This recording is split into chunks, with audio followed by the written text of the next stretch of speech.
welcome everyone. Today is the fourth day of Hope Week, and we would like to give a big round of applause and welcome to Dr. Anthony Barbereri. He is a nephrology regional medical director at Amgen, focusing on gout. And since joining in 2018, he's held roles in research and development as well as medical affairs. Um, he has also had supportive roles in gastroenterology and rheumatology, and he is going to give us a lot of information about gout, some that we knew, some that is going to be brand new to us. Dr. Anthony, welcome, and we're excited to hear what you have to share. Hi, Cher. How are you? Thank you for the invite, and I'm happy to spend the next few minutes talking about a topic that is really near and dear to my heart. I have family members who suffer from gout, and I see people every day in my day-to-day world here at Amgen that from people who really do suffer from this, and I'm hoping you in this audience will get some nice little tidbits and information, and looking forward to the questions at the end. So over the next 15, 20 minutes or so, I'm just going to speak a little bit about some of the facts about gout and uncontrolled gout, and what we know and what we've recently learned. Amgen at a glance. Our mission here is we always put the patient first. It's at the core. It's at the core of what we believe. We believe that science and compassion must work together to transform lives. We operate with an entrepreneurial mindset, and we always operate with integrity. So that's what we do here in Amgen, and I'm excited about it. I just gave the opening. We're going to speak a little about what and why of gout, some of the common myths and misconceptions about gout, some of the current treatment goals, and what should you be shooting for, and what can you expect in terms of your treatment about gout, and then what's next. So that's the agenda, if that sounds good to you, and we'll just jump right in. So as a little disclaimer here, so this is a general talk, right? It's not intended to provide any medical advice. I'm speaking on behalf of Amgen, and it's important that you speak to your respective healthcare providers about really specific health-related questions about gout. This is going to be a general overview and really a top-level conversation. So let's start off. What is gout, right? Everyone's always asking, I think I have gout. You're always told you have gout. When I say the word gout, people often think of Ben Franklin, or you think of Henry VIII, and you think there's a certain mindset that comes to mind, and I want to kind of dispel some of those things right off the bat. There is really not a stereotypical person with gout, but there are some common threads that go about. But it's the most common type of arthritis that causes inflammation. And uric acid, which is a term you're going to hear a couple of times over the course of the next few minutes, is a crystal that deposits in your joints and your tissues. And it can really go anywhere in the body, but historically you see it at extremities first, on your toes, on your fingers, and your ears. We'll talk a little more about that down the road. Gout's characterized by episodic periods of severe pain, and those are known as gout flares. 75% of untreated patients with gout will go on to develop tophaceous gout, those bumps that you might be seeing within 20 years.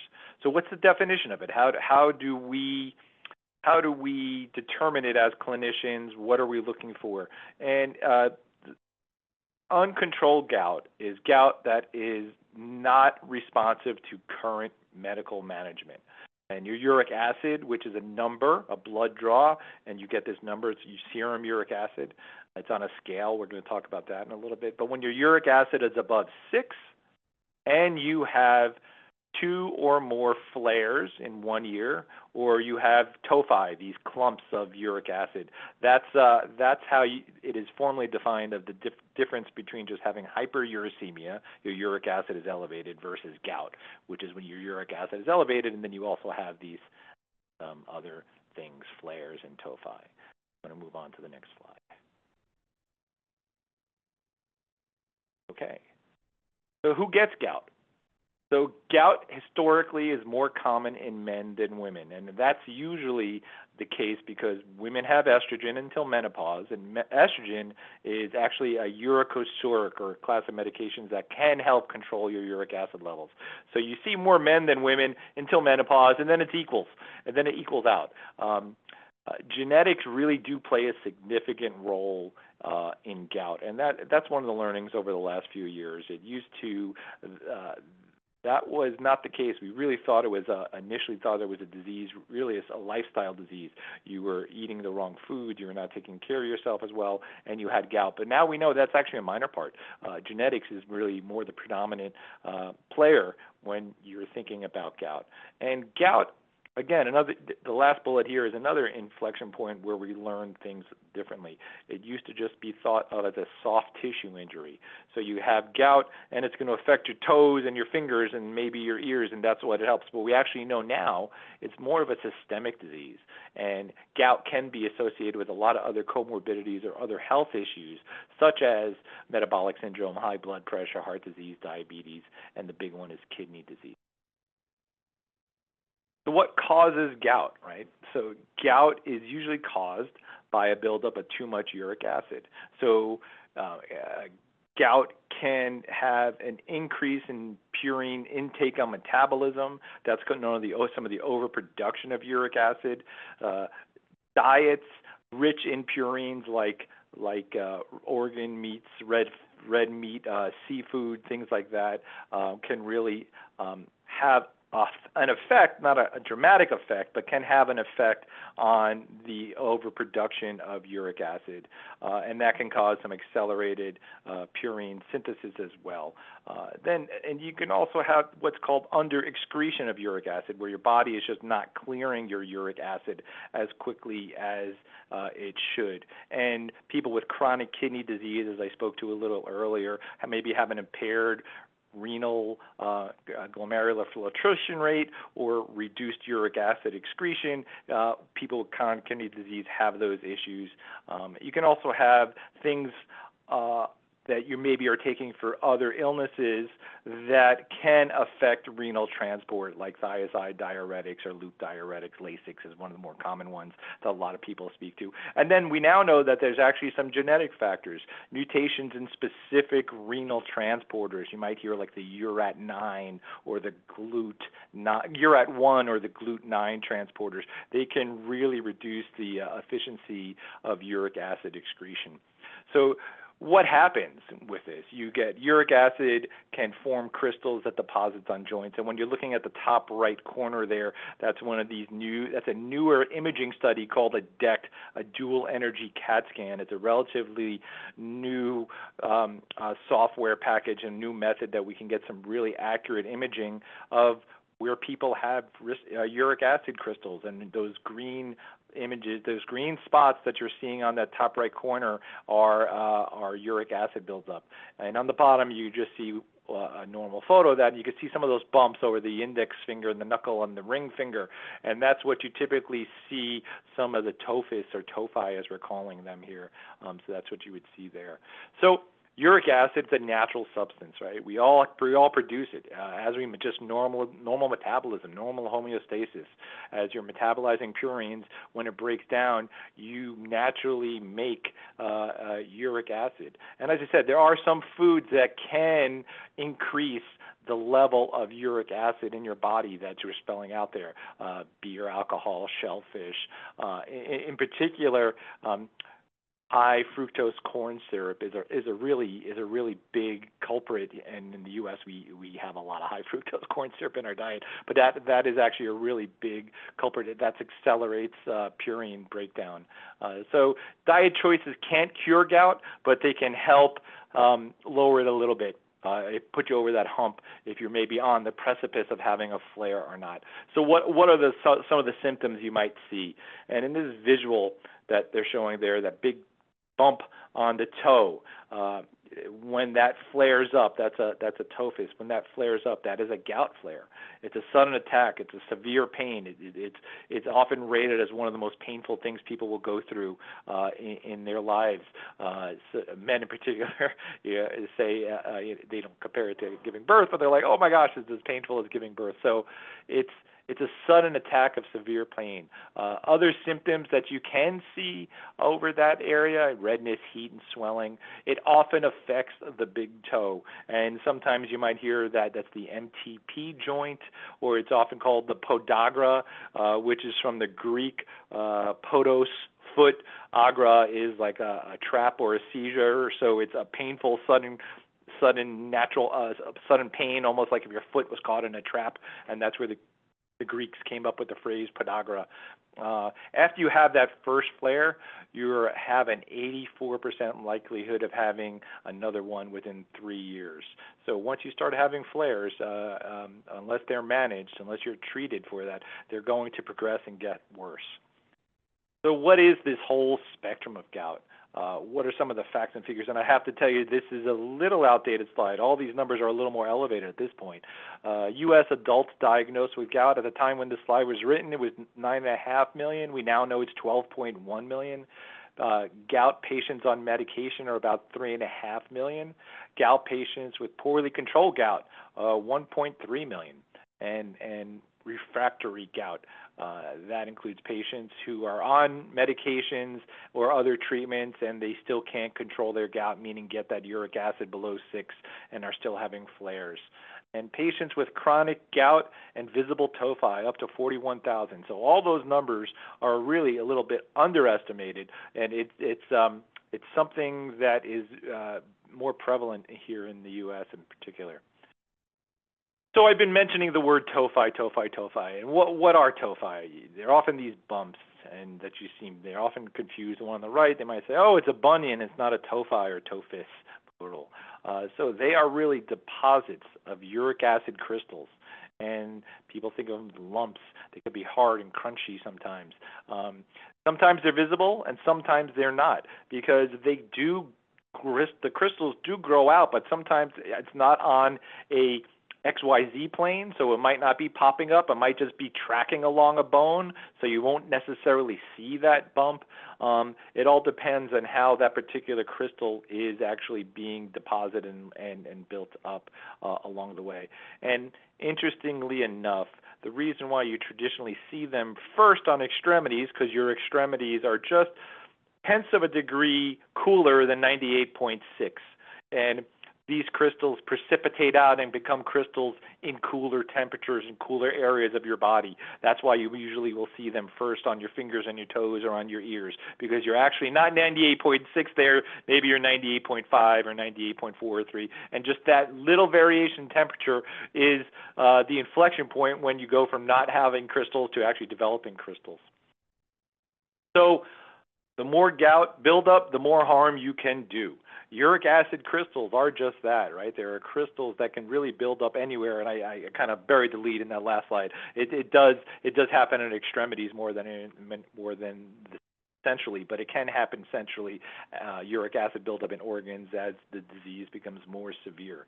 So, and what you're seeing on the right is some of the results of having your uric acid buildup. You can have permanent damage to your joints and your bones, and that is a pretty classic example there on the right with the arrow showing, a blowout lesion or a blowout image of the big toe, I believe, or one of the toes at that point. So even when you're no longer in pain, or even when you're not having a flare, uric acid crystals really can continue to deposit and can continue to do damage. So it's not just when you're having flares. So what are some of the common myths about gout versus the facts? I spoke to this a little earlier, right? Diet is to blame for gout, and that's actually not true. Only 1/3 of the uric acid in your body that causes gout to be uncontrolled comes from what you eat. Either your body produces too much uric acid or you can't clear it. You're overproducing it or you're under-excreting it. Gout can only be harmful during a flare, and that's actually not true either. Flares are when you're noticing it, and you're most likely going to see health care help with this, go to your doc because you're having pain and it is a painful period. But even when those periods, it's called the intercritical period, when you're not flaring, you are still doing damage to the system and your joints. Gout is only a joint disease that it causes on the big toe, and as I spoke to earlier as well, it's not. It's a systemic disease. It affects all organs of the body. There's plenty of data and plenty of slides out there that we have shown and can speak to that actually document this, and it's in every organ in the body. All gout medicines work the same way. And that's not true, right? Some medications are there to treat flares. Some of the typical anti-inflammatory medications you might hear about, nonsteroidal anti-inflammatories or colchicine are two of the more common ones you give for anti-inflammatory gout flares. And then you have other ones that are trying to lower your uric acid on a regular basis. Xanthine oxidase inhibitors or the global class. Allopurinol is something you might be hearing more of, hear about. And I can control gout through my diet alone, and unfortunately you can't. Diet really only accounts for a small level of the uric acid production that is made in the body. Right. Gout and the kidneys. So about 1 in 4 people with moderate to severe kidney disease also have gout. Often they go undiagnosed. When you think about it, it kind of makes sense.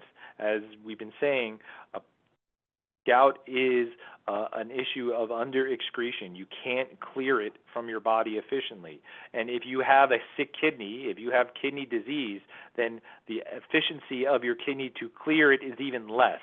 So people with kidney disease actually have an even greater buildup of uric acid systemically. And then that leads to further worsening of the systemic nature of the disease. And often, certain medications that a lot of renal patients are on, diuretics, for example, or beta blockers, can actually put you over that hump and actually give you flares and worsen your disease. And we keep talking about it. How is it treated? How is it treated? So what you're seeing here, this arrow, this is a solubility curve or a solubility chart. And uric acid is a crystal, and when that crystal forms when your uric acid is above 6.8 or 6 to keep it here. I like giving the metaphor, maybe if you remember when you were a child, if you ever made rock candy and you would take a solution of water and put a lot of sugar in it and it still looks clear, and you would put in a string, and then you just leave it there and you put a little more sugar, a little more, still clear, and you get that first crystal, and then it starts growing like crazy. And that's something I have to keep simple in my mind. That's kind of how uric acid works in the body. When your uric acid creeps above 6, you really start to build up and create a lot more crystals as you're elevating 6, 7, 8, 9, 10. And the opposite is true. As you're going from below 6 to 0, you will start melting or debulking the uric acid in your system. So the quicker you can get, or the closer you can get to 0, the more uric acid you're converting or clearing from the body, and you're less likely to produce crystals the more you can get to 0. How do you know? How do you know if your gout is controlled? Some of the oral medications that I was speaking to a little earlier, the xanthine oxidase inhibitors, allopurinol or fluvoxostat are 2 examples of that.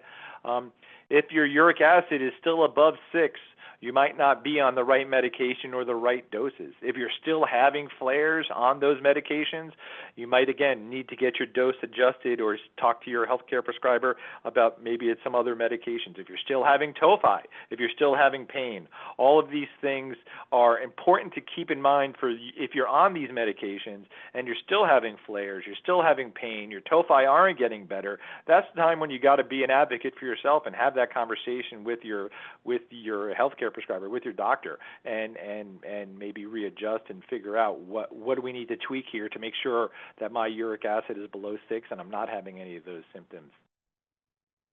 So a quick little few minutes we spent here. I'm going to summarize what we just spoke to, and then we'll open it up for some questions. So gout is the most common form of arthritis in the United States, and it's not your fault. It's not your fault as the patient. the myth that diet is the reason why you're having gout and why you're having flares is really it's a really small part of your whole uric acid production level. The goal of gout is to keep your uric acid level below 6 and prevent your symptoms. And remember, above 6, you're laying down crystal. Below 6, you're melting or reducing your uric acid burden. How do you know your uric acid level? That's by a blood draw. Often, when you're going for your checkup, they'll add that on, and you want to make sure if you're having these symptoms that you tell your doctor, your nurse practitioner, PA to include that in your blood work. And above all, don't be afraid to have that conversation with your doctor, with your health prescriber about gout and gout management. It's an important disease, and it's something that you can manage. There are options out there to manage, and you should be an advocate for yourself about that. That was my last slide. Thanks for the time, and I'm happy to answer any questions you may have at this point. Oh, you're on mute, Chair. I muted just in case there was background noise, and then I muted myself. Sorry about that. All good, all good. We do have some questions, and I wanted to thank you on behalf of patients for reassuring everybody that, you know what, it's not necessarily our fault. It's a condition, to be open with your physicians. And I wish you were my doctor. Although I have an incredible team, I'm not dissing my team at all. I have a great team, but you're very relatable. And so I am looking forward to asking you these questions. And I have one question. You were very clear about the uric acid levels, the tophi, the pain, but is it possible for someone to have gout without increased uric acid levels? Is there something that might mask that test? You know, by definition, whether it's the American College of Rheumatology or the American Society of Nephrology, AAFP, American Society of Family Practitioners, the true, by definition of gout is your uric acid is above 6, and you're having flares, and you're having an ortophi. What happens is sometimes flares or chronic pain that maybe is a flare is being masked or misdiagnosed by a healthcare prescriber as, oh no, that's just osteoarthritis, or that's a bunion, or you're having, you can have tophi on your spine, and then maybe they're not getting the dual energy CAT scan test I was showing you. They're just getting an X-ray, and they're going to say, oh, that's degenerative joint disease associated with age, when it's really not. Those are really gout flares that are being misdiagnosed. So one of the things we harp on when we talk to doctors and nurses is, you have to look at the whole big picture. If your patient's uric acid level is elevated, and you see they have a history of chronic osteoarthritis pain, they're coming in for these calls all the time, all these visits all the time, maybe it's not that. You have to kind of put your the art of medicine hat on and understand that this is really a gout and gout flares. It's maybe not osteoarthritis, so it can be masked that way. Okay, thank you. We have a question from Tracy, and it's in the chat. And Tracy's from Georgia. She wants to know, when you get gout, is that a sign that your kidneys are going bad? That's a great question. I should start off with this question, with this answer, by saying you never cure gout, right? People think it's an episode, I take some anti-inflammatories and that's over. Gout is lifelong. You take medications to control flares and take medications and lifestyles to control the excretion and or overproduction of it. But let me start off by saying that you never really cure gout. Regarding her question, is it a sign your kidneys are going bad? It's the opposite in terms of how I think about it. If you have renal disease and your kidneys are not functioning optimally, you will precipitate gout. You will not clear uric acid as efficiently. So they kind of track along the same way. If your renal disease is worse, your clearance, if your gout gets worse, your ability to clear uric acid is worse, and then your renal disease gets worse. So it's kind of an insidious cycle. Okay. I think you covered this in your presentation, but For clarity, I'm going to go ahead and ask the question again, and maybe you didn't answer it, but how long does it take for gout to respond to most therapies? Yeah, that's actually a pretty complicated question, right? It depends on how severe your disease is when you're starting off. If you go with the metaphor of a big bathtub, and imagine that bathtub is your body, and you have uric acid in it. If it's only halfway filled and you start taking medications, it's going to take a lot less time to drain that, metaphoric bathtub of your uric acid. And if your disease is severe and that bathtub's almost filled to the top, and you start taking medications, it's going to take a lot longer for you to kind of clear your uric acid. It's a simple thought process where the more uric acid you have in your body, the worse your disease will be, and the longer you have the potential to have these flares and to have tophus. Okay, thank So you. yeah, yeah, yeah. Okay, and along those lines, another question. Other than medication, are there other treatment options? Does it ever become so severe where you might require another treatment, and what would that be? Yeah, so there are. You always want to try lifestyle modifications, and we said several times over that diet plays a minor role, but even baby steps help. So if you can control your diet in terms of some of the things that are known to precipitate flares or increase your uric acid, that's a good thing. And then you go with some of the oral medications, like we were leading to a little earlier, the xanthine oxidase inhibitors, allopurinol and febuxostat are two. Another class is called uricosurics. Probenecid is an example of that. That is a lesser recommendation. The way that American College of Rheumatology is saying, if you can't control your gout, you can't get it below 6, you're still having flares, and you're trying those oral medications, the next option is an enzyme called Krystexxa, and that will lower your uric acid to 0. That's not an oral pill. That's an infusion medication. That's the next step you would be taking if you can't control it with orals. Okay. And then I'd like, if you have a minute or two, I'd just like to ask you a question again on it's because of your ease of information. I'm sure you've been told you have a good bedside, chaired side manner.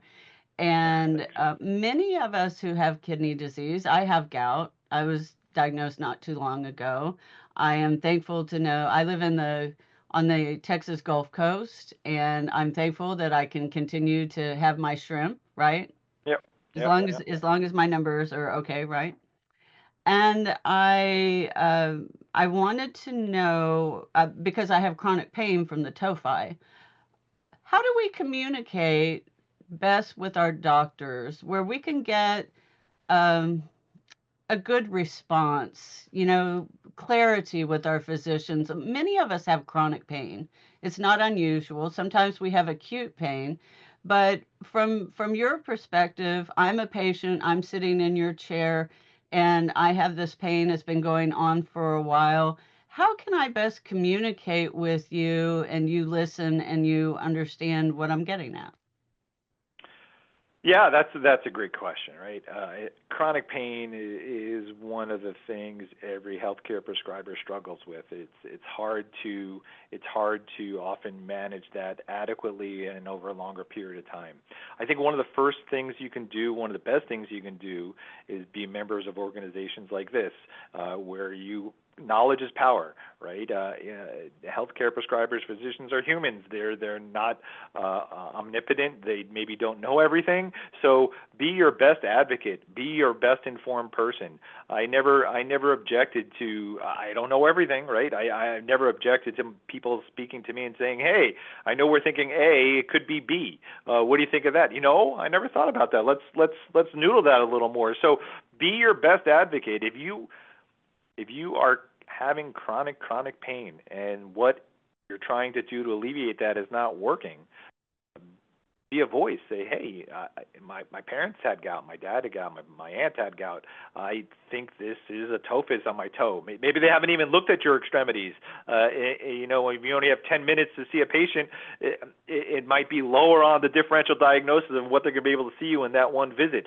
Be your own advocate. A lot of the thought process from a clinical point of view regarding gout has changed dramatically over the last few years. So depending on when this person that you're seeing was trained, maybe they haven't updated their education on the disease. Part of my job is to get out there and make sure people understand this a little more. And because historically it was, hey, you know what? Stop eating all that shrimp all the time. Stop drinking all that beer. It's your own fault. But now we know it's not. So we know it's not your fault always, right? It's not. You can have some shrimp in moderation. You could drink a beer every now and then in moderation in regards to gout. Remind them of that. Remind them, hey, I think you have to be your best advocate, and let them know this is a real pain. This is not, no pun intended. This is really a painful thing for me, and what's working or what we're trying isn't working. So, do I have a uric acid level, doctor? No. Maybe we can get one. I think it might be gout, and I don't think I would ever be offended or take it the wrong way if someone said that to me. Hey, yeah, let's figure this out. We're a team. That's how it goes through the process, right? You're a team with your prescriber and your healthcare practitioner. Super. We are so grateful for you and doctors like you that will openly discuss these subjects, and especially the information that you have given us today on gout is so important, especially since, the science has changed. And so on behalf of RSN, I would really like to thank you for your presentation today.